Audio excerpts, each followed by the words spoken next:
Welcome back to Poetry and Police. Yes, people, welcome back to the channel. Now, I promised you people a part 2 in relation to the video I done now in relation to allegations against Young Police channel's creator.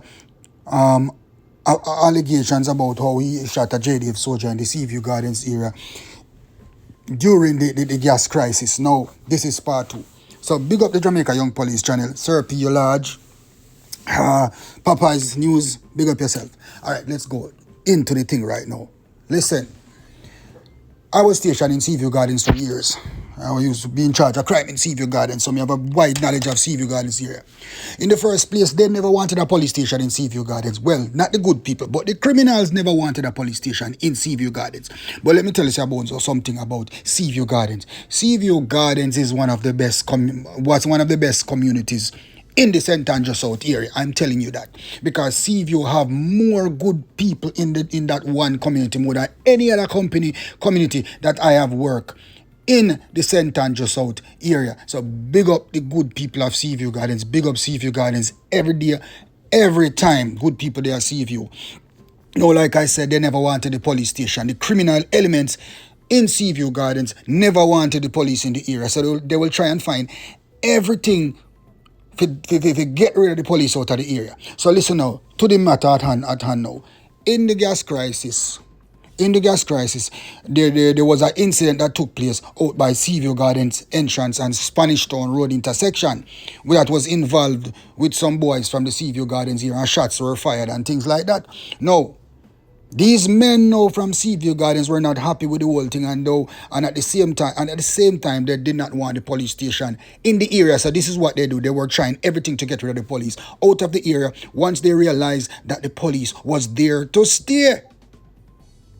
You know, because I was a young cop at that time, and it was about 6, 7, 8 of us was transferred to Seaview Gardens. So there was a permanent station there now, and they did not want that because they knew if a police station was in Seaview Gardens, then them criminal thing ever done. You understand? So what they did, people, after the incident at the intersection of Panishon Road and Seaview Gardens entrance, they came to the community and they riled up all the women, all the people they wanted to rile up, you know, those little licky people the few that does not want to see Seaview a better place, were riled up by these gunmen, Gang of 5, Foxy and all them boy, you know what I mean, boy from the Mall area and Falcon area too.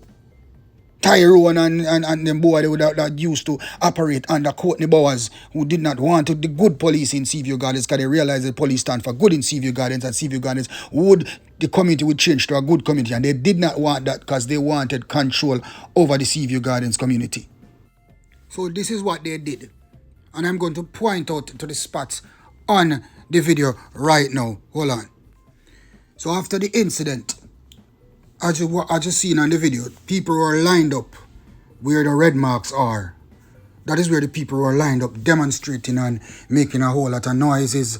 Women and children and old people were lined up. All of that area was blocked off with people standing. Then, all of a sudden, the people just disappeared. And there was no more quarreling. And there was nobody was seen for miles. So when people are talking about the soldier was out there flying kite with his son, how could you be out there flying kite with your son when everybody in the community knew what was happening? And that's why they cut, because it was a planned thing. You understand? It was a planned thing, so he could never be out there flying kite with his son at a time like that, because the whole community knew what was happening. Right? As you can watch the video, you see certain things written on that. You can see where the soldier was shot and where gunshots were coming from as it relates to this video. See the green arrows telling you where the shots were coming from. Where the police vehicle is where the police station actually is. The police station is a good distance from where the JDF Corporal Campbell was shot. Therefore, it was a shootout between the men of Seaview Gardens from rooftops, and all the arrows where you see, that is where all the gunshots were coming from in relation to the shooting. And if you see, I marked on the spot on the video where the soldier was shot. Understand? I marked the spot where the soldier was taken from. Because during the shootout, his wife ran across, and we saw this woman running across even rolling where you see those cars that the woman was rolling in the ground. So we were saying, hold fire, hold fire. Everybody was saying, hold fire. Everybody was saying hold fire. And it's at that time when we said hold fire, if you see on the thing there, gunshots were coming from, we said hold fire. At that time when the woman was rolling on the ground, I saw her picked up, went behind one of the columns of the basic school, that building that you see to the right. She went behind the building and removed a man, and I realized the man had blood on the side of his shirt. The man had blood on the side of his shirt. So that must have been Corporal Campbell of the JDF. So no police intentionally shot Corporal Campbell of the JDF. Understand? And the rumor was being spread that police murdered Corporal Campbell and even went in the station and changed out them barrel in a them gun and all of that. How would police do that in the middle of a shootout?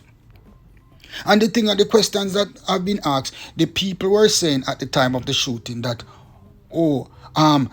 the JDF corporal hold up his hand and said, I'm a soldier, and he was shot by police. That was the argument circulated. And this is the worst thing about the whole incident, people, and made the police so uncomfortable at the time, is because the narrative was spread by these gunmen through the people to the JDF members who were most of them were so unprofessional when they came to Seaview Gardens to assist us. And that was the worst part about it, people.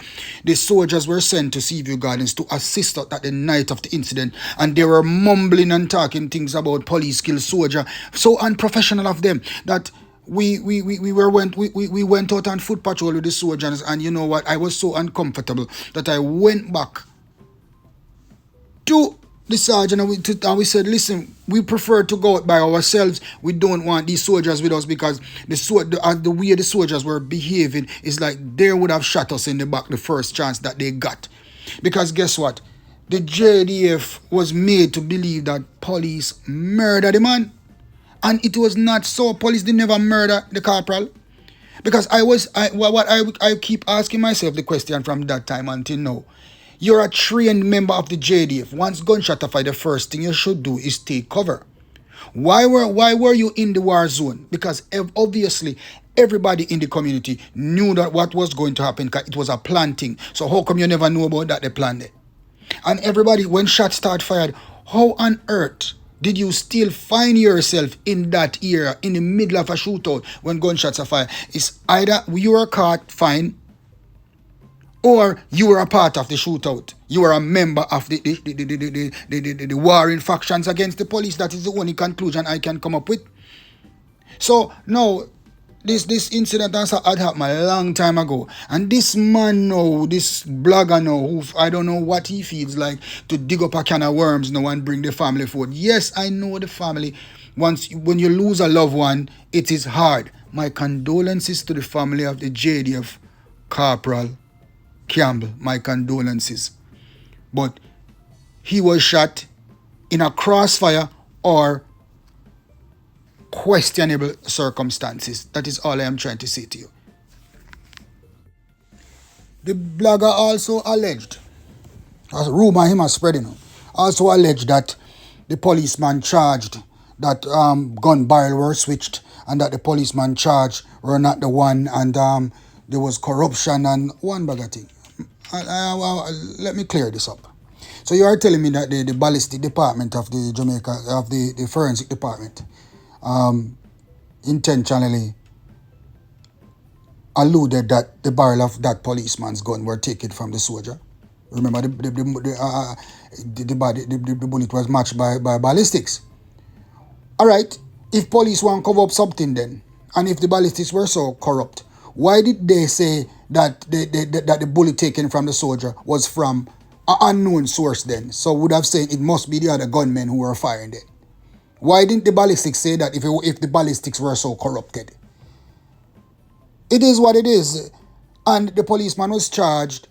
I don't know why the policeman was charged, but because if it was a case of crossfire, then it would have been a case of death by misadventure. He was caught in a crossfire. Understand? Or he was part of the shooting team from the other side.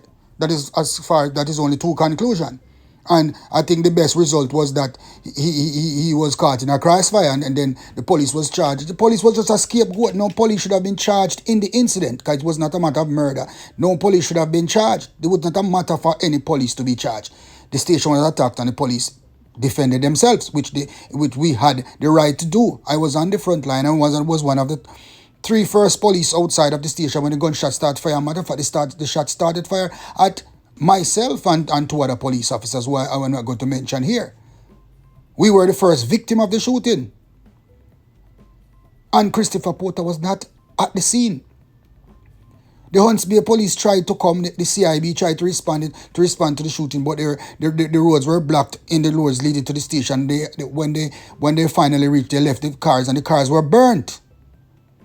The Hunts Bay CIB cars were burnt up during the incident because the whole scheme was against the police, just because they didn't want the police in the area. All the gunmen came together, all the rival gangs came together and decided they're going to try anything and everything to prevent the police from staying in Seaview Gardens. So, learn the truth, people. What that black guy is saying is nonsense. This is the truth. I was there. I can tell you what transpired, what happened, and I just did. So it's either you believe my story or you believe that propaganda that guy is spending. Christopher Porter, Jamaica Young Police creator, was nowhere there when the shooting started. I did not see Christopher Porter.